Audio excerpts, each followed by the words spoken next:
Joining us now, member of the House Foreign Affairs Committee, Congressman David Cicilline of Rhode Island. This past weekend, he was part of a congressional delegation that visited the Ukraine border with Poland. It's good to have you in. Thanks for being with us. I want to talk about Poland in a minute, but let's first of all talk about the Russian military.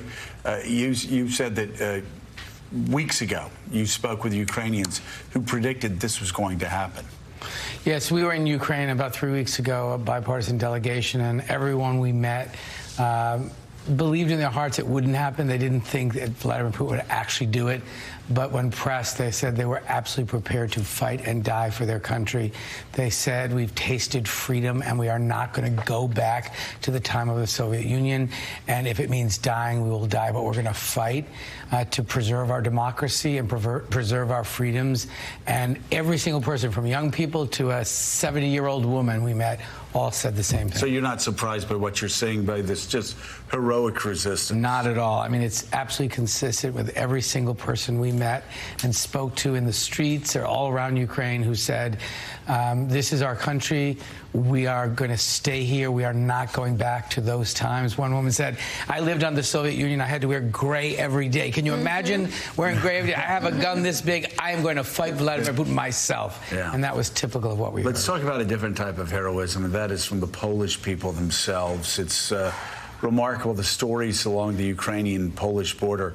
Just remarkable Poles just showing up the border, accepting people, bringing them into their homes, not asking them how long they're going to stay, just saying, we're here for you, our home is now your home. Yeah, the effort that's being led by the Polish people is extraordinary. In the border crossing we were at, about 1.5 million Poles have come, 1.5 million Ukrainians have come into Poland, and the moment they walk into Poland, there is hot food there that volunteers are cooking and providing water and clothing, taking them into their homes. It's extraordinary, and they are welcoming them with open arms.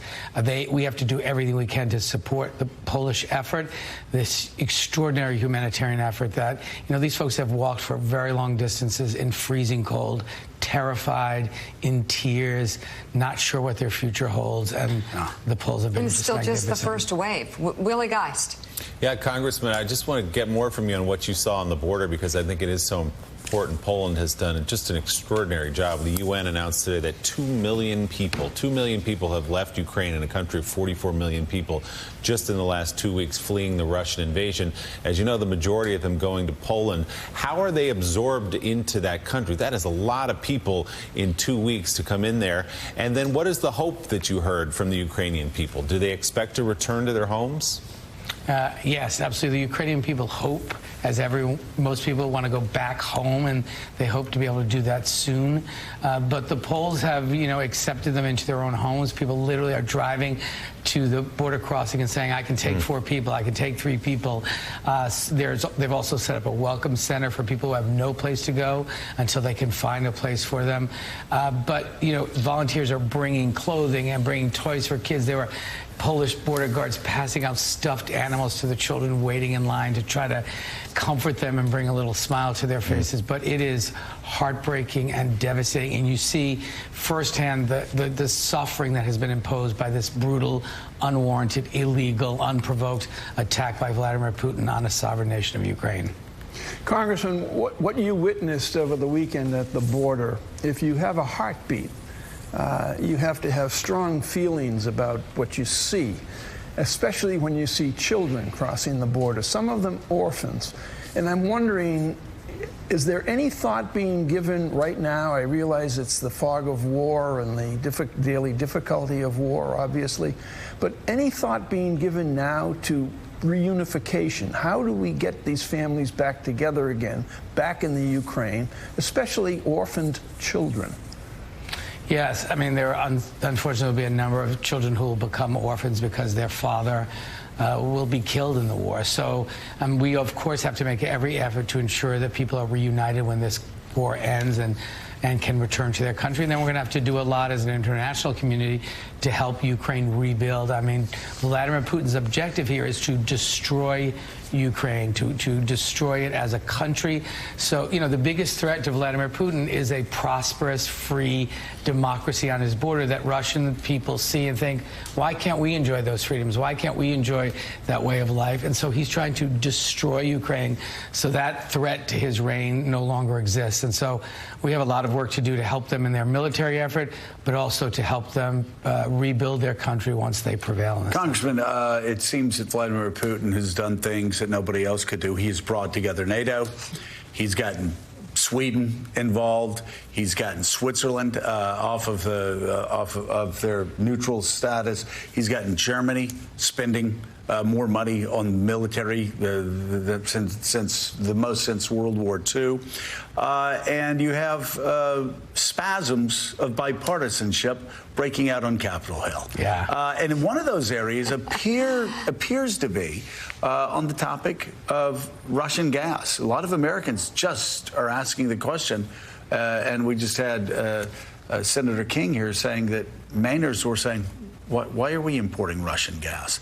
It appears Republicans and Democrats alike, for the most part, want to stop that. How's that going? Yeah, no, there's no question. I mean, in many ways, Vladimir Putin's conduct in launching this invasion has brought exactly what he claims he was afraid of: unity at NATO, strength between the United States and all of our European partners, and even brought Republicans and Democrats together in Congress. Right. Who thought that could happen? Yeah. But we are united. We were united in our trip 3 weeks ago.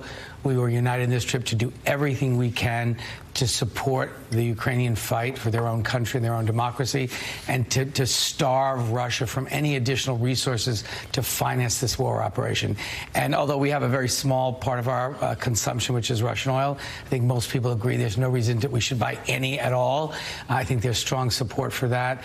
And those sanctions have to continue, and we have to expand them because it's having a really devastating impact on the Russian economy. We have to keep those in place, cripple their economy, exhaust the Russians, and keep the Ukrainians in the fight. And that's the recipe for success. And that success then, I guess, in your mind, moves Vladimir Putin to the negotiation table. Yeah, we just have What kind of deal can we do with Vladimir Putin? Yeah, I think Putin has to see an off-ramp to say this just isn't worth it anymore, between the dissension in Russia, the devastating impact of the sanctions on his economy, his isolation as a pariah. He's now in the category of Kim Jong-un. I mean, he's a real pariah. And you know, the whole NATO and the international community coming together to support Ukraine.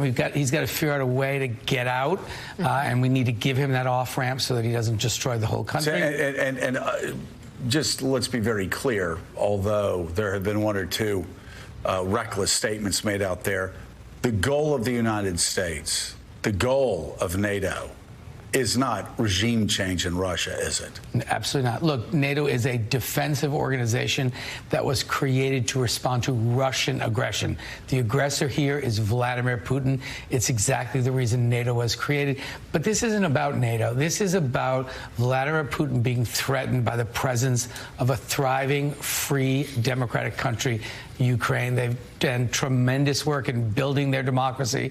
That's a direct threat to him. Russians, because of the cultural and linguistic ties, see that every day, and they think, why do we have this miserable life in Russia where we live under a repressive government, we have no freedoms, we have a terrible economy? Why can't we have what the Ukrainians have? That's a direct threat to him, which is why I think his ultimate end game is to destroy Ukraine, to make it a pile of rubble, which is why he's attacking apartment buildings and residential neighborhoods and children's hospitals. You know, he's committing war crimes. Which he did in Chechnya, Absolutely. which the Russians did in Chechnya, which, of course, they did in Syria. It's what they do. Member of the House Foreign Affairs Committee, Congressman David Cicilline, thank you so much. It's good to have you back in here with us. Good to see you.